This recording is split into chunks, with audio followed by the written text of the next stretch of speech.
Hi, everyone. I'm Scott Branley. And I'm Alicia Coakley. Every member of the church has a story to share, one that can instill faith, invite growth, and inspire others. On today's episode, we're going to hear how one woman's diligence in following the word of wisdom helped save her husband's life. Welcome to Latter-day Lights.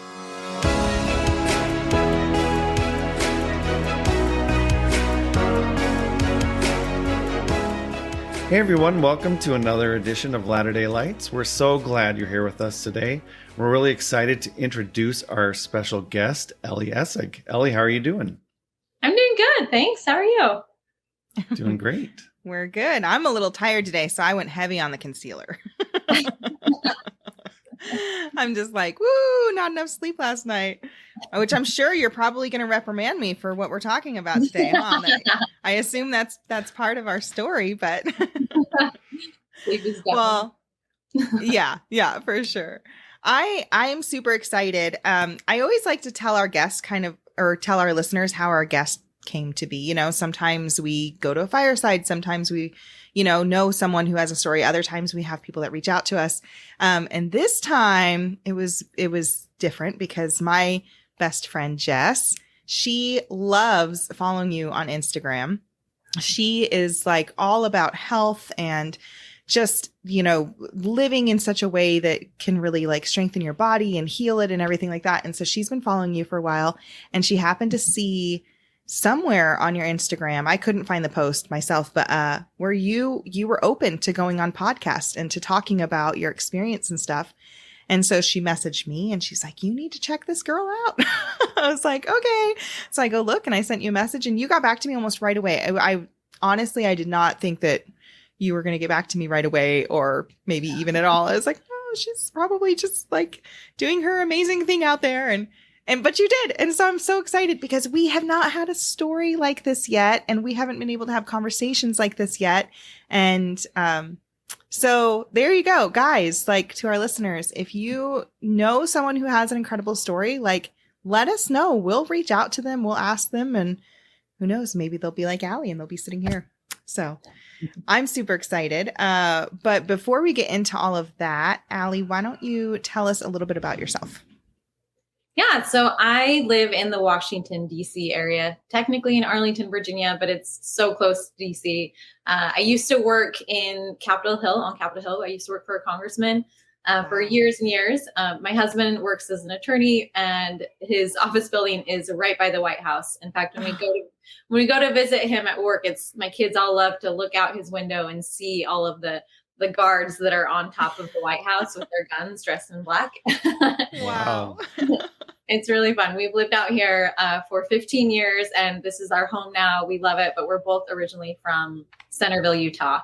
And so we, have the Utah ties, but have really made DC our home. Wow. And how many kids do you have? Yeah, so we have 6 kids. Ages, they're about 7.5 years apart. The ages right now are between 12 and 4, but we had twins at the end, so that's kind of how we got them all here so fast. But it's fun, it's loud, it's chaotic, it's crazy, and especially in DC, everyone, whenever I walk around, they're like, "Wow, you have your hands full." Right. It's a party. It's a party. Have you ever taken a tour of the White House? Yeah. So that's another benefit of living here. You always have friends. So we've done the typical Christmas tour multiple times, where you get to see all the Christmas decorations, and then we've had friends take us through on private tours where we got to see the Oval Office and all the really neat parts of the White House. So yeah, it's great. Awesome. That is so cool. Oh man, I have been dying to take my kids to DC. I went way back in the, I cringe doing the math. I don't want to do the math. But anyway, I was back in middle school and I went to DC, and I remember it had such an impact on me, just the history, especially going and seeing the graveyard of all of the soldiers, and in the Holocaust Museum. Like, that was so powerful. And I just thought every person in America needs to come to DC. Like, we should just make it a requisite. Like, if you live in America, you have to go to DC at some point, and then you have to see some of this history and some of the things that took place and some of the, sacrifices that were made. Cause it was amazing. I loved it. It kind of like was the thing that sparked my love of all things history and whatever else. So I'm a little jealous. I'm jealous you get to be there. I'm not jealous of your traffic. I'm jealous of your history. we definitely pay the price. In fact, a story for another day is being stuck in a motorcade when I was in labor about giving birth, and that's how it is out here. There's always motorcades that come by, block all the traffic because something's going on. And one time my gosh, birth to my child in the car. So the traffic. Did you really? Yeah. Oh no. I made it to the hospital, but barely. My gosh. That is insane. Well, with that, we are excited to hear a little more about your story. And it takes place in the DC area. Is that right? Mm-hmm. Yeah. Okay, awesome. Well, we will give you the floor, Miss Allie. Go ahead and take it away. Awesome. Well, we, are just like any other standard American with 6 children. And my family and I, were born in the church, and my husband actually was called to be a bishop right after my twins were born. So we had 6 kids. I had twin babies. It was chaotic. He's an attorney. And, once the babies were around 9 months old, I got a knock on the door that I'll never forget. I was actually in the shower, and my neighbor was knocking on my door, on my bathroom door. I was like, Allie, your husband's on his way to the ER. You have to come out. And so I hurry and get out of the shower, and there's all these thoughts racing through my head. Like, was he hit by a car? What happened? Like, what's going on? And she said he tried to get a hold of me. Obviously I was in the shower, so we couldn't. So we called her. She had raced over. My door was open. She came inside, and she didn't know the answer either, but just said that he's on his way to the ER. I tried calling, and his coworkers had left all these messages and said that something was going on with his vision. Something was terribly wrong. They weren't sure what it was. So I luckily was able to leave my children with my neighbor, and I raced to the ER. I remember opening the door to the hospital and scanning the room, and then seeing my husband, that didn't really even look like my husband, slumped over in a wheelchair. He was only 37 years old, but he looked like in that moment, like he was 80 years old. And I could tell immediately in my heart, as soon as I saw him, that he was having a stroke. His, the side of his face and eye was kind of slipping down, and it's just like instantly in my heart. That's what I knew, but I still questioned it. He questioned it. We didn't know what was going on. And so it took hours and hours of tests and more tests and more tests to find out what my heart knew in that moment. And my husband was told that he had had a stroke, and it was affecting his vision. He had just been sitting down in his office one day at work when all of a sudden started seeing double. And he came out of his office, like the thought really came to his mind, I don't want to die in my office, so I'm going to come out. Because it wasn't just the vision, like something else was going on that he could like tell was serious.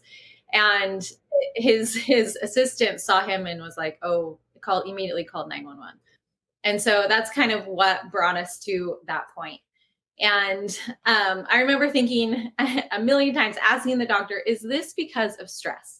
Like, could this be caused by stress? Yeah. And the doctor was very clear. He said, stress can exacerbate something, but there's already like things that are going on. There's already something going on inside your body that stress can definitely exacerbate, but that's not the root cause. So they ran more tests. They tried to figure out if it was his genetic history, if he had a heart arrhythmia, if he had a hole in his heart, if, there was some type of explanation why a 37-year-old would be having a stroke. And everything came back negative. Like everything said that, no, there was no genetic history, no hole in his heart, no heart arrhythmia, like nothing. We almost wish that there was, because then we would have gotten some type of answer of understanding, but there was nothing. So then in the hospital, they give you this piece of paper that basically says, we don't know why you had the stroke. We don't know what's going on, but we do know that from here on out, you're at a much higher risk of having another stroke. And so it's really important for you to follow a heart healthy diet, especially considering how young you are. Now, my husband's not overweight. Like in fact, not like that much overweight. I'd say we both gained the twin baby weight when I had twins. And we had been following actually the typical macro based, like high protein diet to lose weight. And it had been working. We had both been losing weight.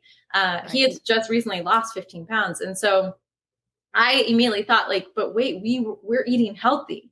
Like we're eating healthy. Why? I don't get it. And, you sit down, you kind of meet with a dietitian, but all of it sounded so confusing and I couldn't quite grasp what a heart healthy diet meant. And on our piece of paper, it said, from here on out, you need to, stop smoking, stop drinking. I'm like, well, we weren't doing that. Right. We should have been protected because we weren't doing that. But they also said you need to avoid trans fat. You need to avoid saturated fat. You need to avoid cholesterol and eat more fiber.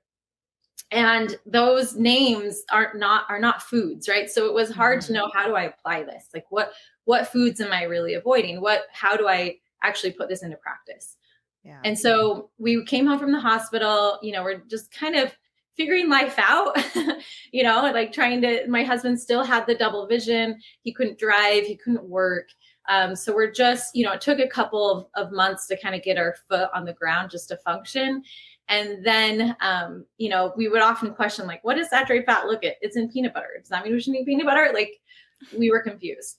Right. And so, right, like anyone would be. So we decided to go to the temple and to kind of figure this out and spend some time researching on our own on what, heart healthy diet really is.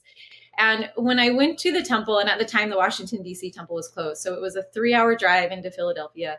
And then a 3-hour drive back home. And as we're driving there, I'm doing some research on a couple different things and found out that, the number one source of saturated fat in the American diet is actually cheese.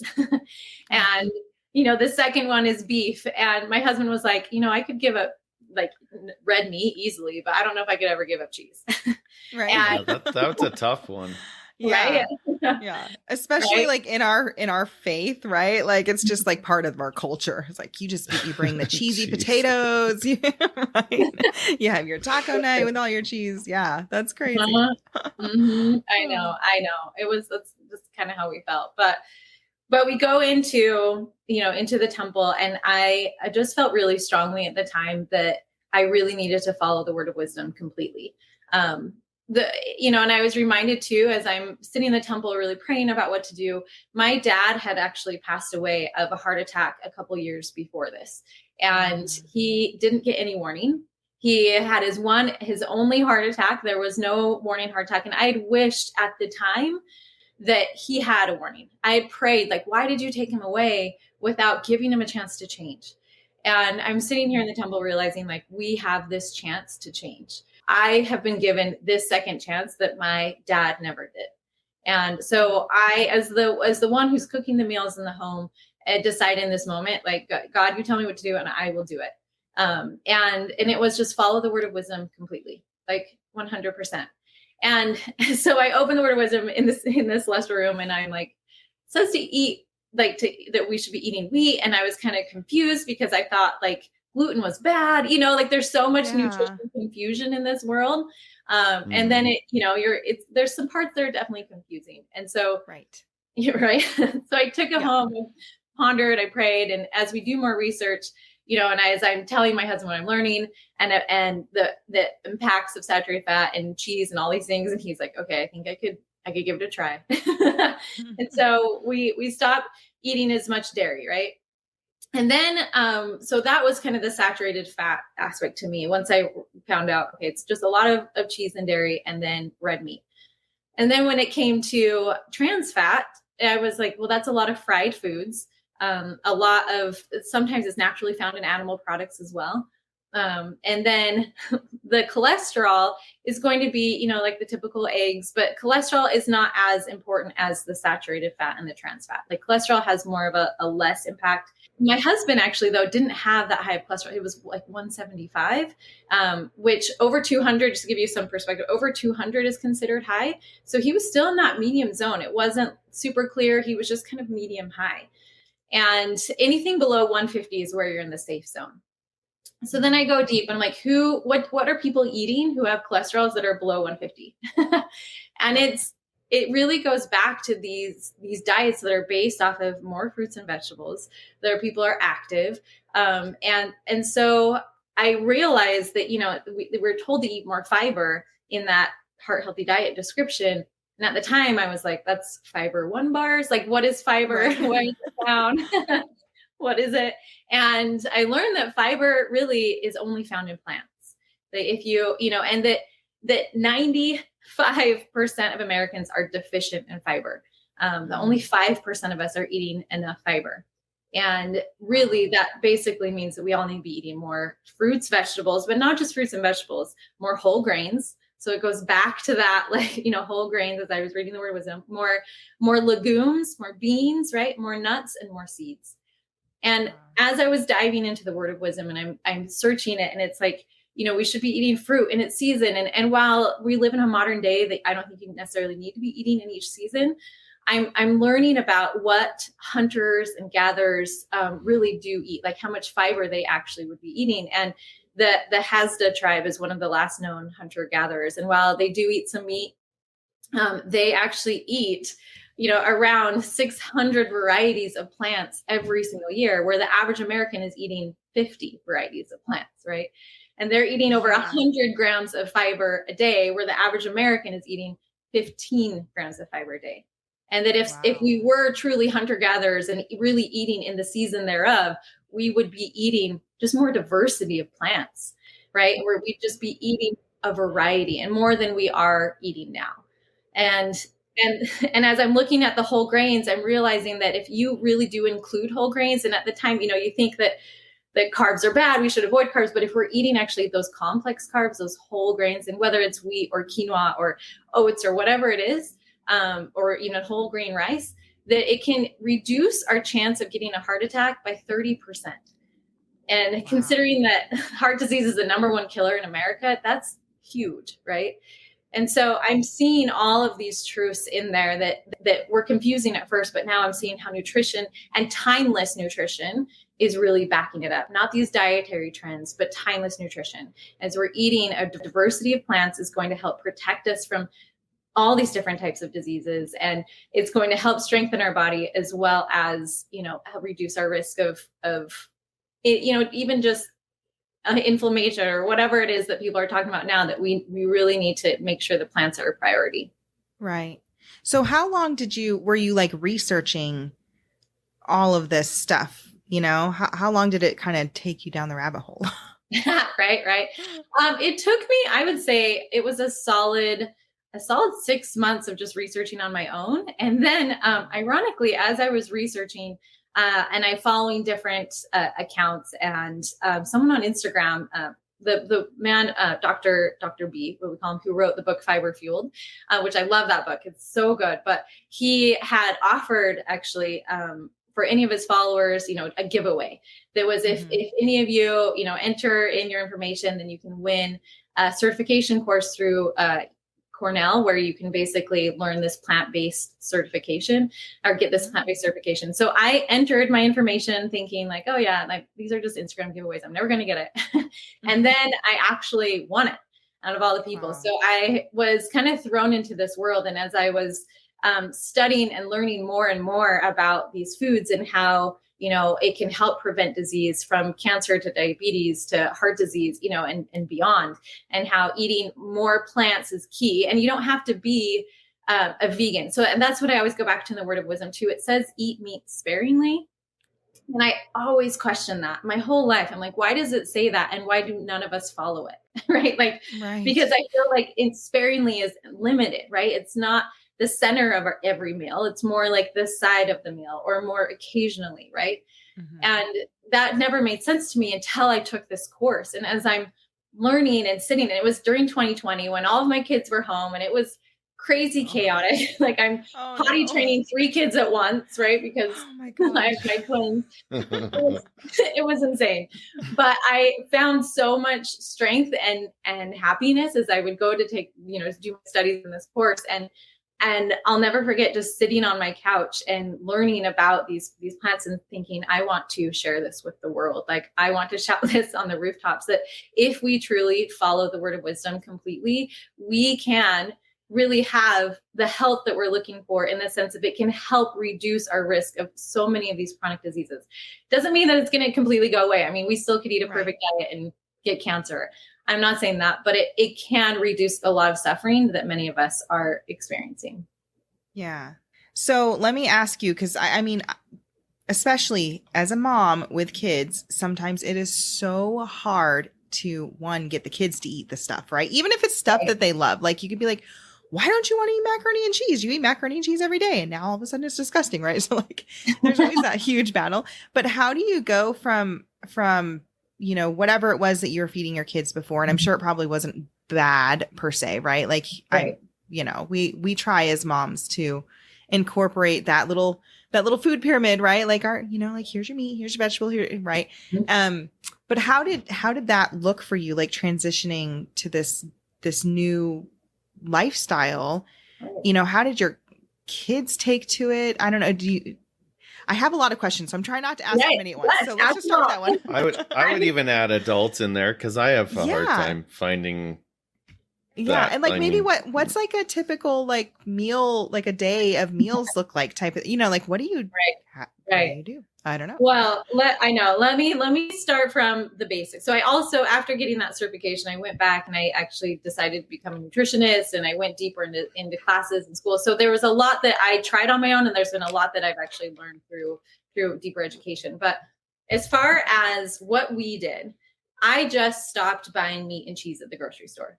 I just stopped buying it, and I used up what we had. My kids love chicken nuggets and mac and cheese. That was my typical go-to, like most, you know, and no judgment here. I was one of you, like, I get it. And it's hard. And what I've learned through my courses and, you know, through my certifications, is that all food has value. So if you are a mom that's feeding your kids this, there is no moral worth that's associated with food. There's no good and bad, right? All food will keep you alive if you were stranded on a desert island. Like, isn't that wonderful? You know, like, if all you had was chicken nuggets, you could stay alive. So even if they're a week old and found underneath the car seat, you know, like, exactly. Hey. Totally. 100%. So like, no judgment at all. But you know, if you have a strong enough why, like we had the strong enough why, where it's like, I want to reduce my husband's risk of having another stroke. Like, we're at high risk, right? And so I kind of developed 3 principles. Number 1, I wanted it to be easy. And it seems so overwhelming, but I chose to mentally let it be easy. So I'm like, no, I'm going to make this easy. So what was easy for me was I just stopped buying meat and dairy at the grocery store, and I used up what I had. Now, my kids would ask, where are the chicken nuggets? And I was like, oh, I'll get some next time I go. You know, it wasn't like, you're never going to have them ever again. You know, like, it wasn't this like, no, I just wanted it to be casual and easy and not dramatic for them. We had gone through enough drama with my husband's stroke and trying to figure all these things out. And so I just tried to be more creative. So I used to eat cheese quesadillas like every day for lunch. And then I thought, okay, I'm going to use up what I have. So what do I have that's just as fast, that's just as easy? And I would open up a can of beans and open up some salsa and then make it like a burrito out of that instead of cheese quesadilla. Most of my kids would eat it. But then what I learned is that kids need 15 times to be exposed to a certain food in a certain way. So if you give your child broccoli, you know, most Americans give up after 5 to 6 times. But if you give a child, you know, broccoli 15 times, but then one of those times it had cheese on it, that actually counts as a different food. So you have to give it to them the exact same way 15 times before they are actually going to be more willing to try it. And I have seen that. I totally see it. I have one very, very picky eater, and it's amazing what she's eating now. I'm not saying she's perfect, because she's still as far behind her siblings who will still eat everything, but she's eating a lot more just because of the consistency. So then I started telling my kids, okay, if you don't want the dinner that I made, you're welcome to make your own food. I'm not making 2 dinners. And so sometimes they would make a peanut butter and jelly sandwich. Sometimes they would grab cereal, and that was okay. Sometimes they'd grab an apple or carrots or whatever. And I was okay with that because I wanted it to be easy for me. I was going through enough stress at the time. Right. And then how do you make your food taste good? Yes. So again, it goes back to the let it be easy, right? So I would make the exact same recipes that I was making before. I didn't want to start something new or try something crazy. Like we really loved cashew chicken. It was a go-to recipe we'd always make was this cashew chicken. So instead of using chicken, I just would swap it out with chickpeas. And, at first you're like, it's not as good, but then like you get used to it, like it's familiar. And now again, it's still a family favorite, right? So instead of mac and cheese, it took me a couple of rounds to try a new kind of sauce, but now I have this like tofu Alfredo sauce that tastes amazing and my whole family loves it, right? And it's just as fast. Or sometimes I would even, just buy like a vegan pesto from Trader Joe's and make that instead of mac and cheese. So whatever it took to be just as fast and just as easy, I would just kind of be a little creative. And it does take trying recipes that are going to be bad. But anytime you learn something new, like learning how to play the piano, you're going to be bad at it before you're good at it. Right. And especially if you're me, I don't cook. So. Right. Yeah.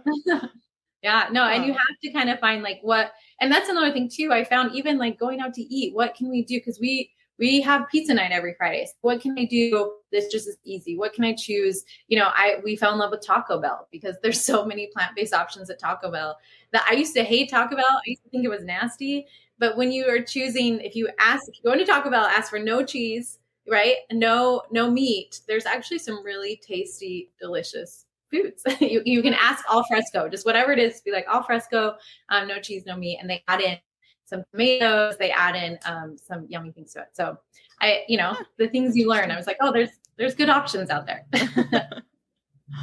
Wow. Right. And so what was your third? You said easy has to taste good. And what's the third? Let it be easy. It can taste good. And then to just be open to it, right? I think sometimes we're so afraid of change that we are like, no, I don't want to change, but let it be open to trying new things, be open and be willing. I think it takes that willing personality. And that's why a lot of people don't change because they have a spouse. Like, in fact, a dear friend of mine, her dad was diagnosed with colon cancer and the doctor was like, you have to eat plant-based, right? Like you have to do it this way.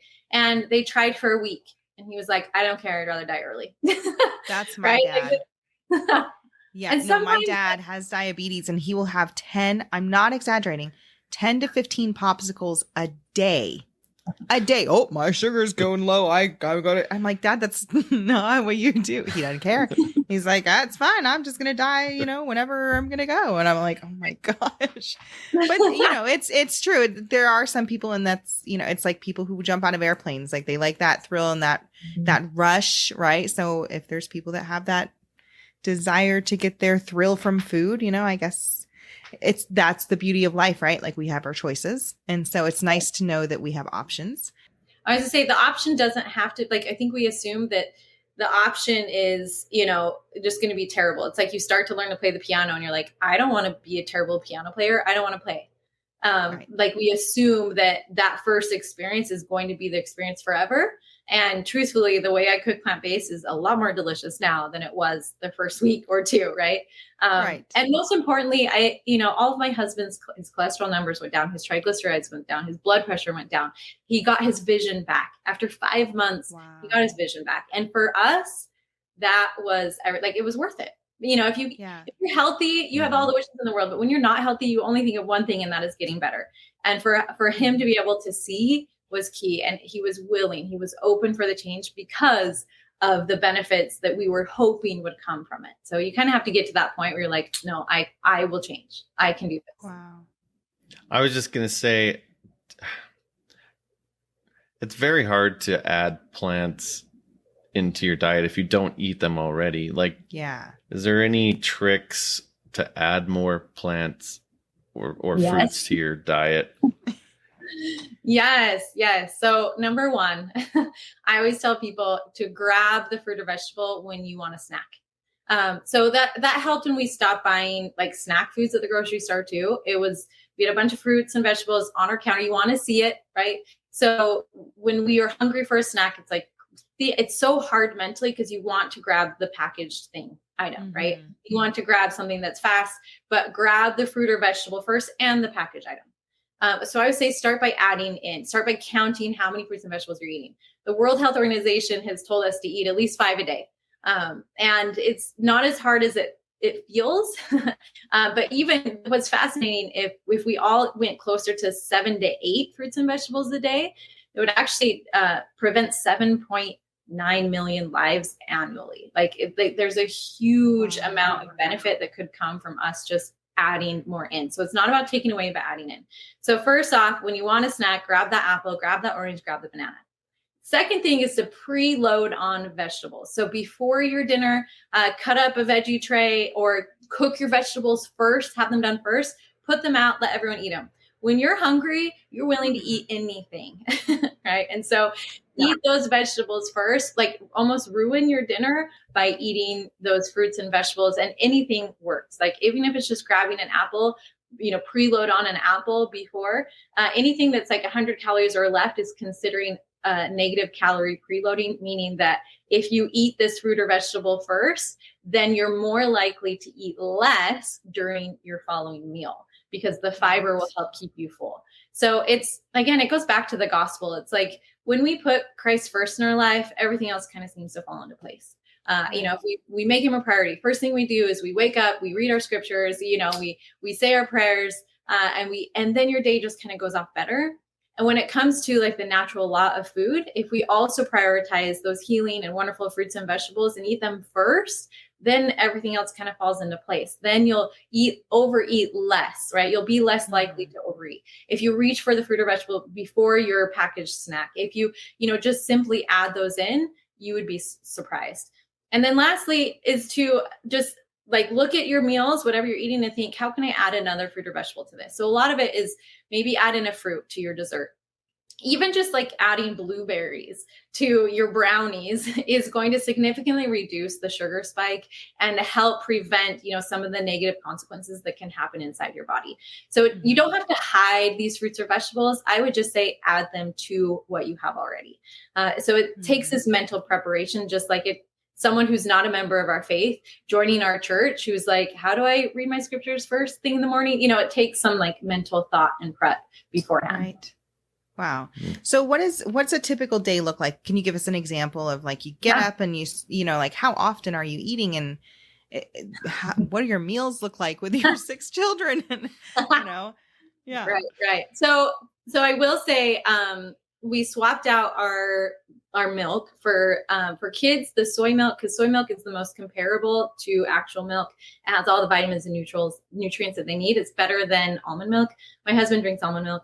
But that's just kind of a quick tip. If you have young children, that soy milk is actually the better choice because it has more fats, more protein, very nutrient similar to actual milk. So the kids can choose oatmeal or cereal. I don't mind cereal because it is fortified with iron and other things that may be a little bit lower on a plant-based diet. So I'm okay if they have cereal for breakfast. I have oatmeal, and I tell my kids to try and add those blueberries, because anything that's blue is going to help your brain. So if you add in the blueberries, it can help your brain. You can think more clearly. So adding in those blue colors are really good so if they have a test coming up, I make sure that they know they eat their blueberries. And they can add that to whatever they're eating. In my oatmeal, I always like to add in more vegetables. So at first I was just eating regular oatmeal with some peanut butter and some cinnamon, because what I've also learned is that spices have more antioxidants than any other foods when you look at them ounce per ounce. And so just adding a dash of cloves or a dash of cinnamon is going to significantly increase the amount of antioxidants that are in your foods. So I add cinnamon, cloves to my oatmeal, some peanut butter, a little bit of maple syrup, so it actually tastes good, and some soy milk. I've mixed it up. I've also add frozen riced cauliflower to it, because you don't taste it, but as long as you mask it with the peanut butter, it adds another vegetable. And then I'm always eating berries in the morning. So always berries in the morning with all of us. And then a typical lunch is, again, when I was eating before, but just tweaked a little bit. So I'll have like a wrap with some hummus, a salad, right? So it's like a salad wrap. So I'd use the hummus instead of like my chicken in the past. or I'll have, just a peanut butter and jelly sandwich for my kids when we go out to the park with an apple and banana. Like it's nothing fancy, like it's just the basic things. Or a lot of times I have leftovers from dinner for lunch. And then dinner is, again, what I was making before, but I've slowly, after about, I would say a year of eating plant-based, I started cooking more with tofu. In the past, I was scared. I didn't like it. It just takes time. So sometimes I'll add in more tofu, but for the most part, we use beans instead of the typical like meat source. And so we'll make Thai food. We make a lot of Thai food. We make a lot of like Indian food, a lot of different cultures. And I have make an amazing lentil lasagna. Like it's so good. A lasagna soup that everyone loves.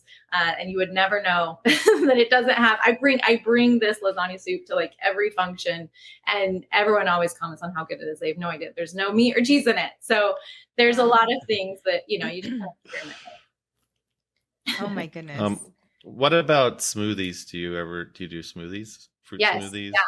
Yeah. In fact, so everyone does it a different way. I love smoothie. My kids will ask for smoothies. So I'll, throw in all the good stuff, put in some healthy fats for them, because younger kids need more fat than they actually need protein. Like fat is the number one nutrient for young kids.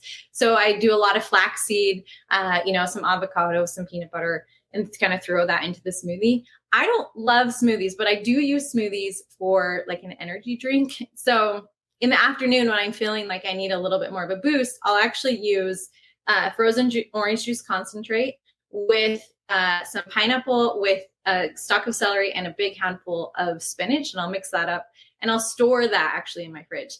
Now, the reason why that helps is because number one, even orange juice can actually help your blood vessels to be more flexible. It's really good for strokes. Like if you have had a stroke, to help things be more open and flexible. Second is the leafy greens. When you consume leafy greens and you eat them in your stomach, it forms what's called nitric oxide, which is then going to tell your arteries to open up. So it's like another lane in traffic. When you're sitting in traffic and another lane opens up, then your blood can move more smoothly. That's what's going on inside whenever you're eating leafy greens. And then, eating like even pineapple can help to just give you a little bit more of that natural energy. So if I have that 3:00 lull, I'll take just a cup of that type of smoothie to give me a little bit more energy. But it's all these things that I've learned over time, right? This isn't something that, and I post this on my Instagram just to kind of help other people through their process. But I tell people it's like baby steps. I'd much rather have you switch to a plant-based diet in a small, baby step way instead of all in overnight, because if you go all in and you hate it, you'll give up. Right. And you won't want to keep going. Right. So one of the things that I know, anytime that we've tried to get on a health kick, right, in our family, we notice that our grocery bill just skyrockets because buying organic and buying, it's like now all of a sudden we're spending all this money. But I see people doing it all the time. And I see people in all different financial categories that are doing it. People who make way less than us, people who make more than us, or have more kids than us or whatever. So what have you noticed as far as like the financial aspect of following the word of wisdom? Have you seen a change, or have you, is it just one of the sacrifices that you make? No, it actually saves us a lot of money. In fact, on average, the average vegetarian spends like $270 less a month on groceries. Because we're not buying, I buy eggs occasionally, but in general, I'm not buying meat. I'm not buying dairy. And those are the two most expensive things in your grocery bill. Like, can you imagine right now if you just cut that out? Do you know how cheap beans are? Like they are so inexpensive.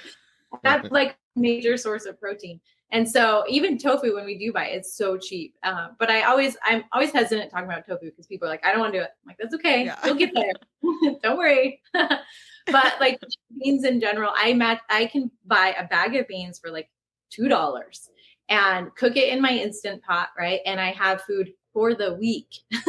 Like I have those beans or you can freeze them. it's so inexpensive. It's ridiculous how much money we do save. But I'm also not buying a bag of fishies, goldfish crackers. I'm not buying fruit, fruit little gummies. I'm not buying like all these little things. I'm buying the actual fruit and the vegetables. Now, if you're if you go to the store and just add in the fruit and vegetables, you'll see an increase. But when you start taking out the meat and dairy, that's where you see the decrease. So it is both. Like you have to kind of, if you want to see the savings, then we do need to start eating meat more sparingly, and you'll save so much money. Right. Well, I love that you said to add it in, because there was a book that I read once that talked about the importance of starting new habits, but starting them by adding them to habits that are already formed. You know, like for example, they were like, oh, if you're, maybe you are a terrible reader and you're just like, I don't know how to read a book. Sounds crazy, but you get up and you go to the bathroom first thing every morning and you spend 10 minutes in the bathroom, put your book by your toilet and then just read a couple pages. Right. And so they were talking about how, to attach it to something that you already do. And then eventually, you can start detracting those bad habits because you already have something that you're like used to doing in place. And so I really love that you said that, because that it does feel less overwhelming thinking, oh, okay, like I don't have to change everything right now. All I have to do is just add more, and I like how, you kind of mentioned like the gospel in that, right? Because it's so true. It's like, we don't have to change everything overnight. I mean, it would be great if we were able to do that, but realistically, we're human and we're flawed. And so it's going to take us some time and it's going to take a lot of practice and everything. But just like the gospel, like we don't have to all of a sudden be great at doing our genealogy and living the word of wisdom and reading our scriptures and having family home evening and, like we can just start by being like, you know what, like maybe instead of listening to music on the way to school in the morning, I'm just going to listen to my Come Follow Me lesson. You know what I mean? Maybe instead of watching one more episode on Netflix, I'm just gonna flip the channel over. I'm just gonna watch like a conference talk or something, whatever it is. So it feels more doable by thinking about, let's just add something good instead of trying to take away and replace right away. Right? Like I really, really, really like that a lot. You're going to be eating dinner. Like, it's not like people don't eat dinner. Like, you're going to be eating anyway. And so maybe once a week, just decide, okay, on Wednesdays, I'm going to cook what I would cook anyway, but I'm going to look up vegan lasagna recipe. That's how I just started doing. I just started searching vegan, shepherd's pie, vegan, whatever it was that I would use to cook. And so just to get ideas, you don't even have to cook it, but just to get ideas, to see, oh, that's how you would do it. Or you use cashews, you blend up cashews and that's a cashew cream. And you would use that instead of like a whole cream in your soups, just kind of start to learn, like, what are those swaps? What are those go-to swaps? And then you can easily make those swaps. Or, how can you just tweak what you're already doing? Because you're going to be eating anyway. We're not eating, right? I'm not telling you something you're not doing. Right. What about time, Allie? Do you find it takes more time to cook this way or less time or what? Right. At first, 100%. I'm not going to deny the fact that you have to think outside of your box. So again, just like learning a new skill, it's going to take a little bit of time, but then it does become second nature. So I'm at the point now, it doesn't take any extra time than what I was doing before. Opening a can of beans, in fact, is so much easier and faster than marinating my meat, right? And so I make a Sunday pot roast, for example. I make a Sunday pot roast just like I did growing up, throw in all the things, but I'll do it with mushrooms instead. So it's even faster and even easier.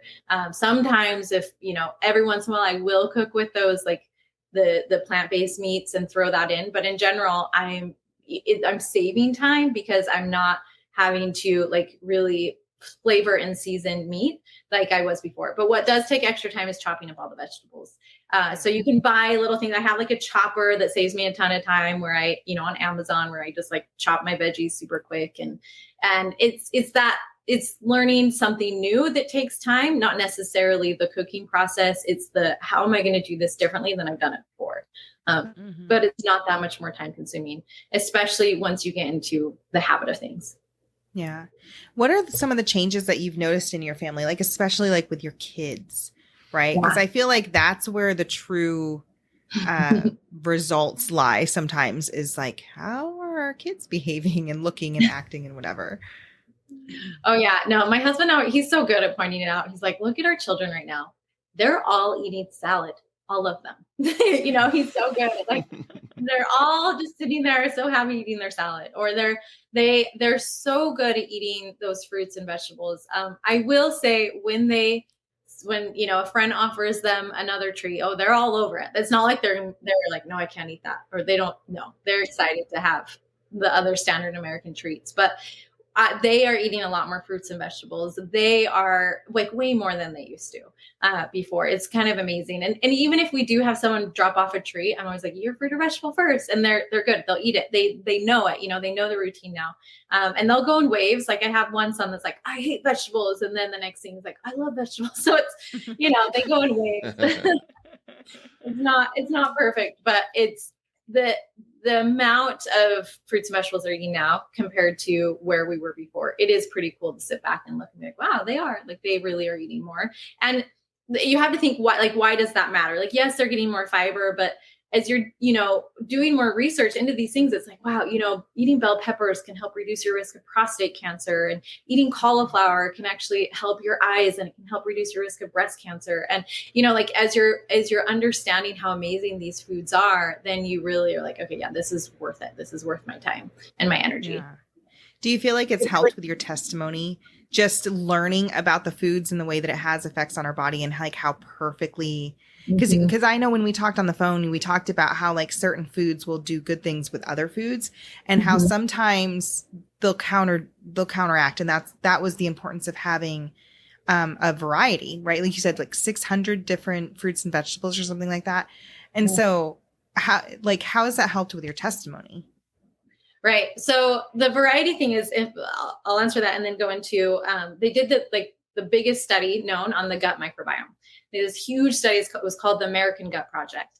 And what they found is that those who had the healthiest gut microbiome, and you want a healthy gut microbiome because that also means you have a reduced risk of chronic disease overall, because your gut is connected to so many things in your body. But they found that those who are eating a variety of 30 different plants every week, regardless of if they eat a little cheese or meat, if they're eating a variety of 30 different plants a week, they had the healthiest gut microbiome. And so that variety is key. So adding in all those plants. And what's interesting about the word of wisdom is just the word wisdom is often referred to as Heavenly Mother, like often, it's a female kind of in scriptures, another name for Heavenly Mother.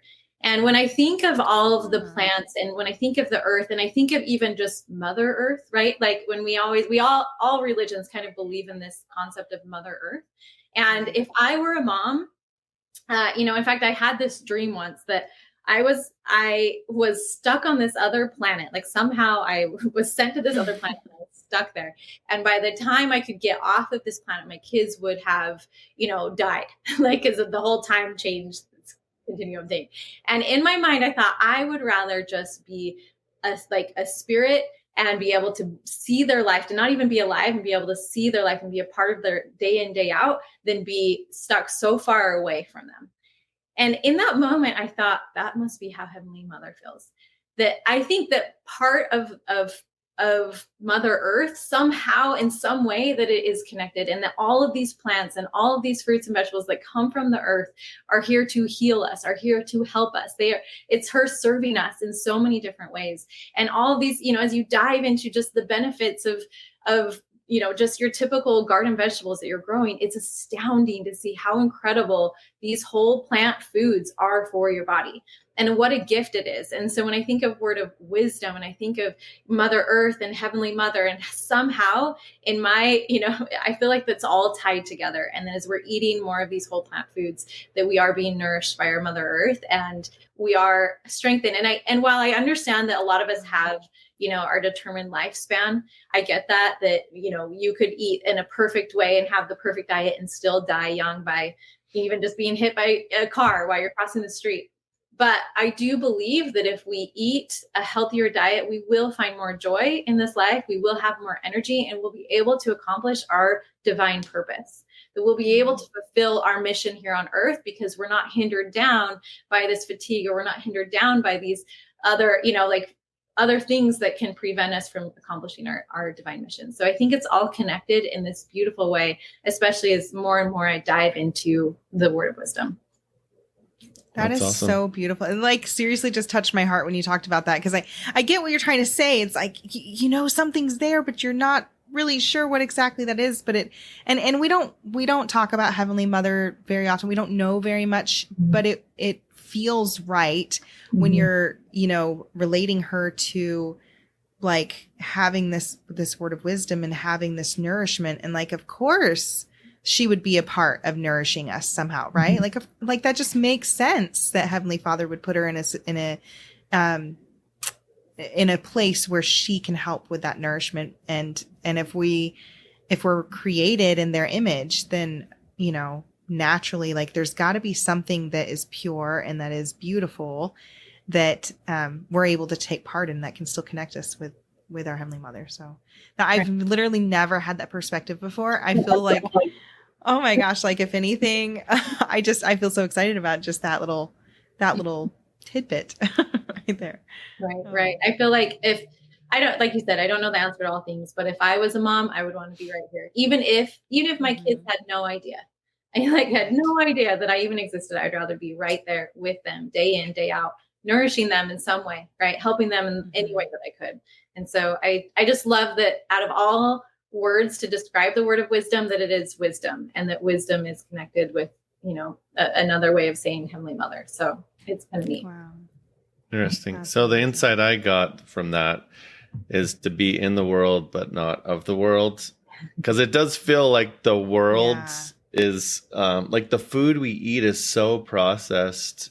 Everything is processed and it made just to give us the biggest satisfaction hit. I don't know what you'd call it, but like convenience. And it just seems very worldly. Like if you compared that to nature's to what nature gives us, right?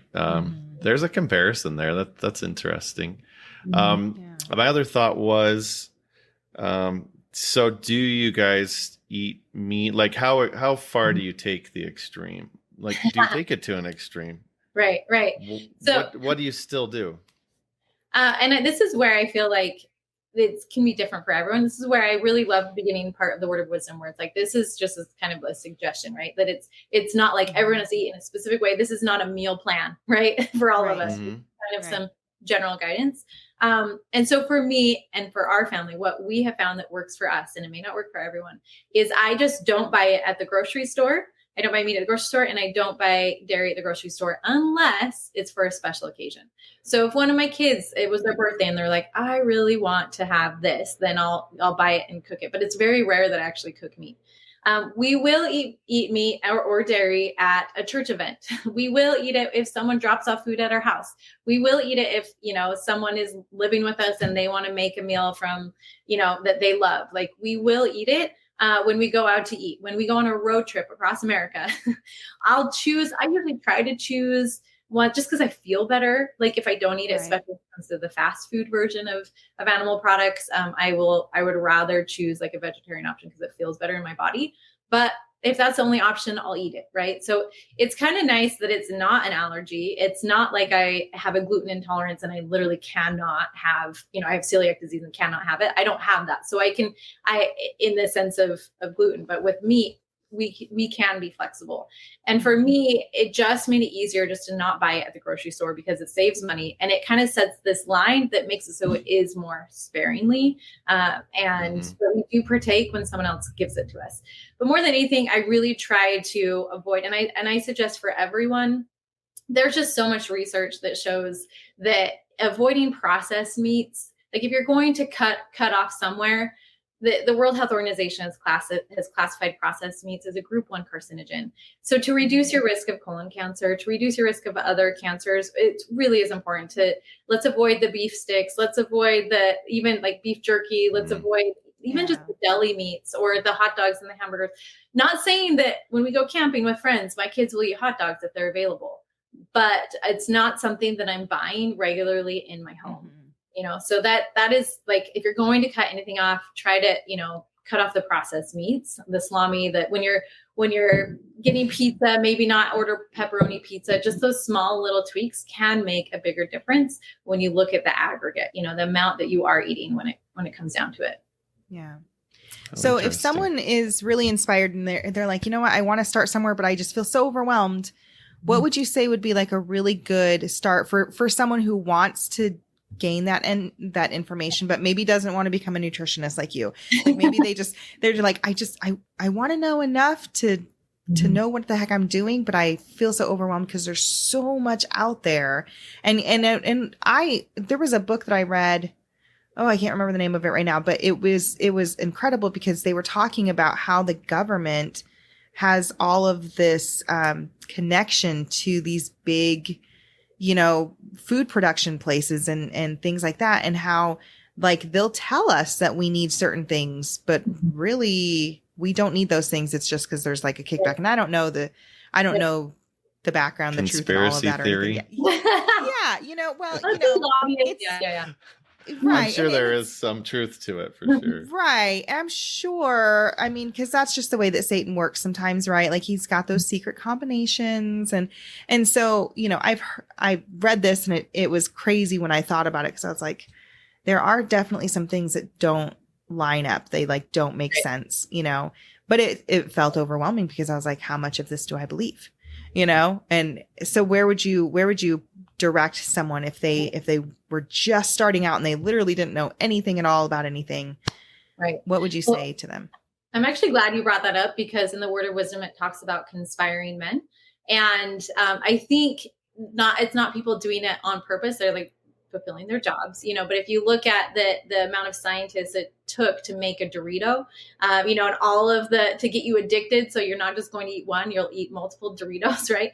That they're conspiring, not because they are evil people, but I think they're conspiring because they want you to buy more. The purpose is not your health. The purpose is more food. And I worked on Capitol Hill. I met with a lot of lobbyists. I was a legislative assistant there, and I know exactly what you mean. And if you look at it, the amount of lobbyists for junk food, the amount of lobbyists for animal products compared to the amount of lobbyists for fruits and vegetables is remarkably skewed towards the animal product industry. And even if you just look at Canada's dietary guidelines compared to America's, you'll see where, like on America's, there's always the dairy off to the side. It's required, right? Where if you look at Canada, where they actually are doing it based off of research and based off of what, the research is showing, it looks a little different, and dairy is not required on the plate, right? So in that sense, there's definitely a part of it. But again, I don't think that it means they're evil. I just think that there is a way that is profit over health, right? And there's a lot of subsidies. I could go on and on. Like I said, I used to work on Capitol Hill. But I think it is interesting, as I studied the Word of Wisdom, that conspiring men, really, it wasn't just meant for Joseph Smith and making, your own sacrament wine or whatever. I think there's so much more into that phrase, if you really wanted to dive into it. Now, the second part of your question was what, for someone who's listened to this and feels inspired to make a change, I would say, find your why. Because when you make a bad meal and you want to give up, just like I go back to learning to play the piano, I've tried to learn to play the piano a few times. I never had piano lessons growing up, and I just didn't have a strong enough reason to keep going and strong enough why to get through the hard. So find your why, like, why do you really want to do this, so that you'll keep practicing, you'll keep going. And then I would say, start with the basics. So I always tell people, start with your breakfast. How can you make your breakfast a little bit, like, how can you add berries to your breakfast? What can you add into your breakfast? And then once you feel like you have that down, go to your lunches. Because most people eat breakfast on their own. Most people eat lunches kind of on their own. So it's a little easier. And then go to your dinners, right? So start with your breakfast, your lunches. Maybe now for your snacks, you're adding more, eating your fruit first before your packaged bar. Just pack more of those. And then when it comes to your dinner, I would just start with meatless Mondays. Just commit to one meal a week. Start with meatless Mondays. And I would cut out, if you can, like all of the processed meats first. So what's the low hanging fruit here? Cut off the processed meats. Maybe instead of using sausage or whatever it is, like it's the process that those meats go through.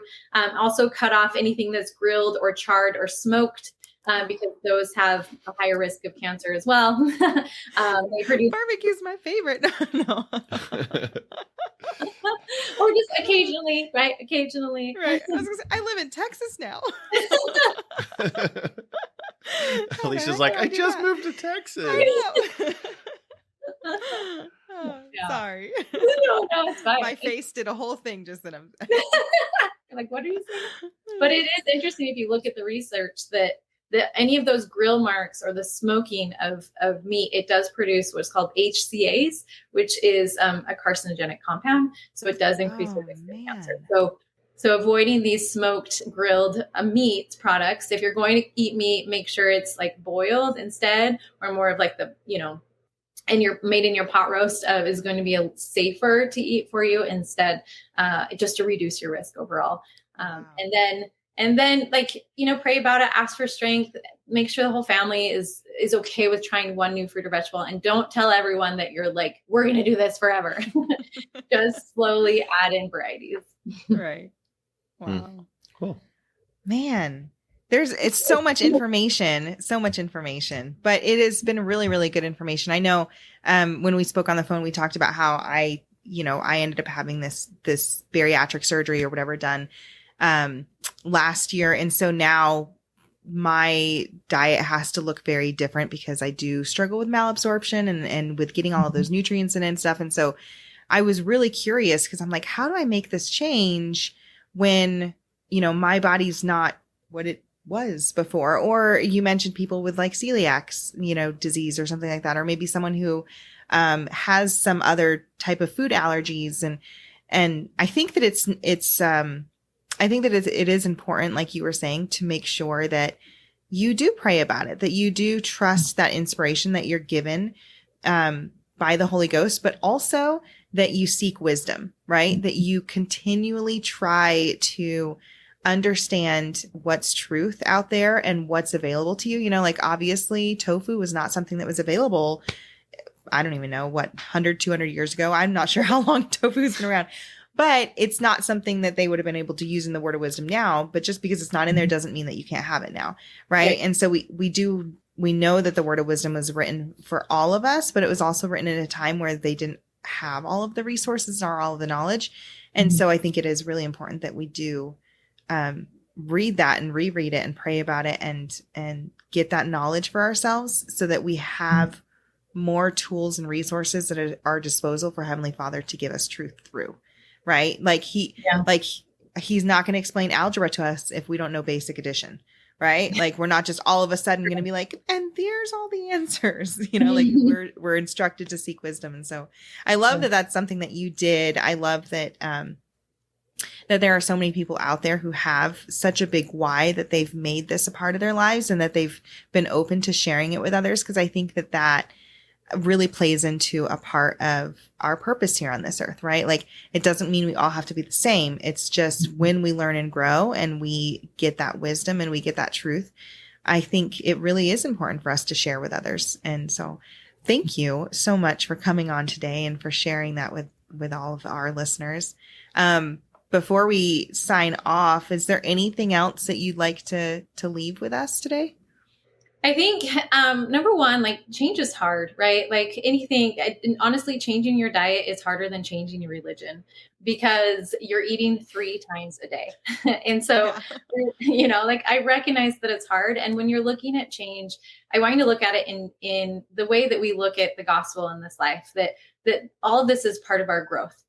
And how can you grow? How can you be a better person through this? What can you learn? What can you grow? How can you impact others? How can you serve others, as you're making this change in your life? And so, be open to it, be open to change. I know there's a friend of mine who was diagnosed with cancer and just like didn't even want to change her diet because it seems so overwhelming. And I just say, just be open, like be okay with being open, that how that can help you grow to be a better person, right? To learn the lessons that you came here down to earth to learn. And honestly, changing food, as dumb and simple as it seems, and but it really can help you grow more than you think spiritually, and then it's not just about the physical change that can experience. Right. It can be the spiritual change. And just like your taste buds, after 10 days, your taste buds actually switch over and you change. And so what foods you don't like now, you'll be shocked at how much you'll love later on. And so just be open. I feel like I have this door there's this magical world that's behind this door, and all you have to do is be willing to open it. But so many people are just so afraid. They're like, no, I want to do what I know. I don't want to change. And just be open and okay to let yourself grow into what you can become through change. Yeah. When I was writing my book, I found an article that talked about how men and women in the church, the men live on average, I think 9.8 years longer than the normal man. And women live about 7.4 years longer. And I think a big part of that's because of the word of wisdom, just not smoking and drinking, right? But if we can do some of these other things, I think that can help us to be healthier longer. We can have a better standard of living longer in our lives. And it's hard, but I think what you've said is, makes a lot of sense. It's just we don't think about it very often until we're forced to. My dad died a year ago, almost exactly to now, with a heart attack, his first one, just like your dad. And so I just went and got a calcium heart scan, which is a cool new technology that I didn't know existed. But they just put you in the scanning machine, and they can actually check your heart and all of your arteries and everything, and see if there's any blockages or clogs, or how much each artery is clogged. So there's some cool things they can do with technology, but we do need to take care of our bodies and find that why, so that we can find the desire to eat healthier and live healthier. So thank you so much for sharing all this great wisdom with us. We really appreciate it. Yeah, definitely. You're welcome. Well, tell our listeners real quick if they are interested in following you and learning more, because obviously, we only hit the tip of the iceberg today. Where can they go? How can they find you?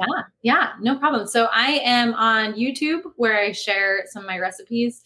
Because again, I want to make this easy and I want to make this fun. And sometimes just seeing someone else cook the recipe, it's like, oh, that's an easy swap. So I'm on my business is called Plantwise. So PLANTWHYS. And then I'm also on Instagram, where I share tips and more of the knowledge, based information, the scientific information on there as well. And I also would love to give your listeners, I have a membership where people who want to eat plant-based but don't know where to start. I basically developed a roadmap of what I wanted when we were going through it. What would have been nice for me to have all this information. And so I'd love to offer a 30-day membership if anyone's interested, for free. And so you can reach out to me, or I can give you the link so that they can have that too. Awesome. Oh, well, that is so kind of you, Allie. Thank you. I'll definitely be hitting you up on that. Oh, very cool.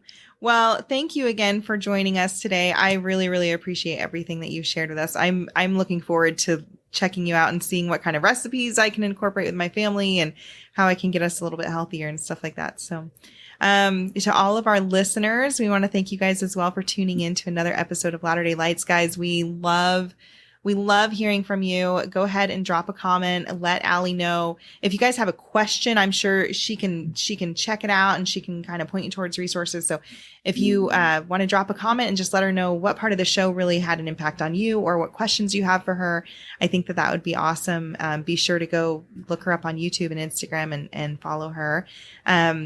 And if you guys have a story to share, don't forget that you guys can definitely apply to be on the show as well, or you can even suggest someone to be on the show, and we're happy to reach out to them.